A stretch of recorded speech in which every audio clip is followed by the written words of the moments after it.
Alrighty, we're picking up here with problem number 6. And from problem number 6, what we need to keep in mind is that when we're adding and subtracting, we want to combine like terms. We also should remember when we're subtracting to distribute the negative sign. So in this first problem, it's made a little bit more tricky just because this is not in standard form, but we can put our answer into standard form at the same time as dealing with everything else. So these two are both x to the third. Because one is positive and one is negative, that's not going to add up to anything other than the number 0. Then we're looking for our squared terms. And so I've got negative 7 and negative 11, and that adds up to negative 18x squared. Then I have my two terms that are linear, or x to the first, and that's going to add up to 14x. And then I have these last two terms, which are the constants, negative 11 plus 12. Okay, in the next one, what I personally would recommend is that because this is a negative, I would rewrite the problem as an addition problem by adding the opposite. So I would take a little small step before my answer and just rewrite this first part.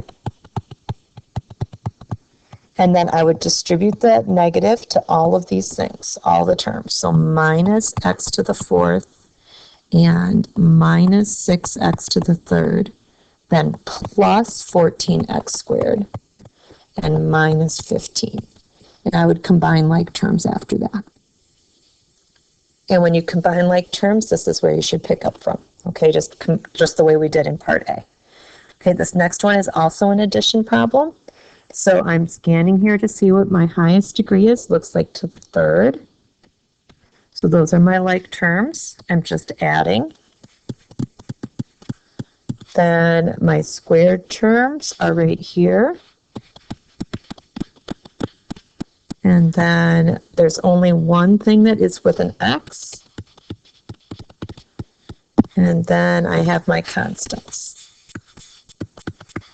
So that's that one. Okay, for D, much like I was talking about in the problem B, I would rewrite and I would distribute the negative. Of course, you can also set this up in a vertical subtraction problem. That is equally fine, as long as you get the right answer. I don't especially care which way you set it up. Okay, now scanning through here, I only have one thing that's to the fifth. So that's taken care of. Now I need my to the fourth, my fourth degree terms. Now I need my third degree terms. There's just the one. And then squares. There's no plain old x, but there is a plain old 8. There we go. Okay, the next question is a story problem about rearranging your bedroom. So I've already begun by drawing out a picture of what the mom is telling you about your bedroom, that it is x plus 5 times x plus 2. If you think this is not realistic, I absolutely would have done this for my children. I'm just putting it out there. You can feel sorry for the Lemke children because their mom made them do algebra at random moments.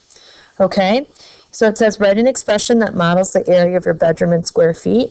What I have here actually works because area is length times width if we're looking at a rectangle. So the space inside this is the length times the width. So that's what I wrote. So technically I think that actually does what the question says, but just for practice I do think we should multiply that out. We'd get x squared. And then we'd get 2x plus 5x, so that's 7x. And then 5 times 2 is 10. Okay, so that's an expression for area. And then it says that we're going to take our bed and put it in our room. And the mom, being sort of a pain in the neck, doesn't give us any straight answers, but says that the bed itself is 3x by x minus 1. Okay, and so the area of the bed also being a rectangle, is found by multiplying 3x times x minus 1. And so this is just a little distributing that we get to do. And so that would be 3x squared minus 3x, and that's for the bed, whereas this was for the whole room. And the last part says, give an equation that gives you the floor space. Like maybe you want to put, figure out how much space you have around your bed, you know, for things that you want to have in the room besides the bed. So you would take the area of the whole room and you'd be subtracting the bed. So this was the whole room. This was the bed. I'd want to take the room and subtract the bed to figure out how much space I had left.